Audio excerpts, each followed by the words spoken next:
To start with, I'd like to just say that I had a very difficult choice tonight.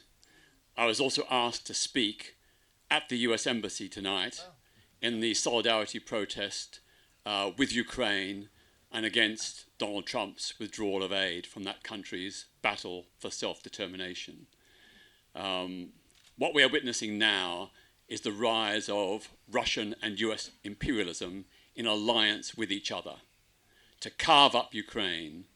Putin wants the territory, Trump wants the minerals. That is the new imperialism. And for LGBT plus Ukrainians, a Russian victory would be a devastating blow. It would mean the imposition of Russian-style laws on LGBT plus Ukrainians, never mind all the other civic and political repressions that would take place in that country. The trade union movement in Ukraine would be wound up and shut down.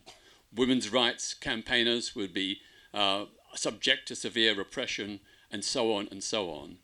So this is a very real moment where we need to show the kind of international solidarity that the Gay Liberation Front showed back in the early 1970s, when we stood in solidarity with the people of Vietnam against US aggression, with the people in Greece battling against the colonel's junta, with the people in Spain fighting the Franco dictatorship.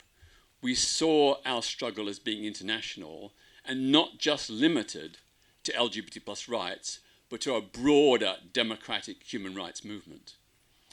So to go back to your question, history shows that if you care about something, don't just care, do something. Action equals life. Silence equals death. So we have to get organized. And for young people who feel passionate, get involved with an organization that's doing something. There are many organizations across Britain and around the world that need financial support, need support for their online campaigns, and need solidarity.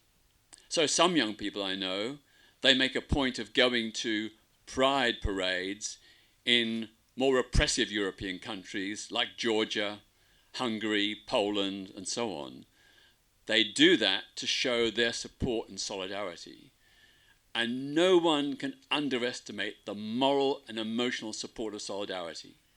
For people operating under dictatorship or repressive regimes, to have that solidarity from people outside their country, that is a huge, massive morale boost. To think that other people care, it's psychologically incredibly uplifting. The other thing I'd say is, don't just think you have to work with LGBT plus movements. A lot of the work I do is not LGBT plus focused. It's supporting the liberation movements in Indonesian-occupied West Papua, the Balochistan freedom struggle against Pakistan's occupation, the struggle of the Arab Oasis in Iran against subjugation by Tehran. And I don't do this for LGBT plus reasons. I do it because they have a just freedom fight, just like the people of Ukraine or Palestine or anywhere else. And because I'm known to be gay, that has forced many of those people to rethink their attitudes towards LGBT plus people. I remember Balochistan is a very tribal, patriarchal, quite, in ways, quote unquote, backward society.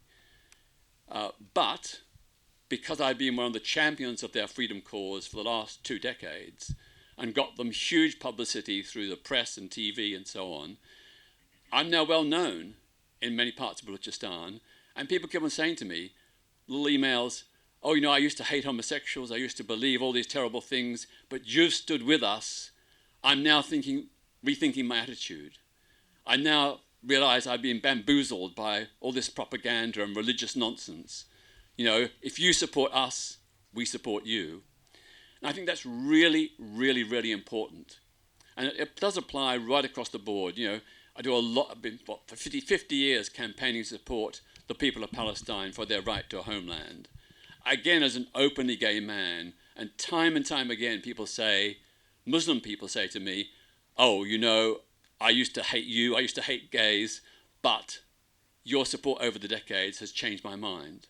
And so, if you're young, get involved in these movements as an open LGBT plus person. Show that we as LGBTs support their struggle.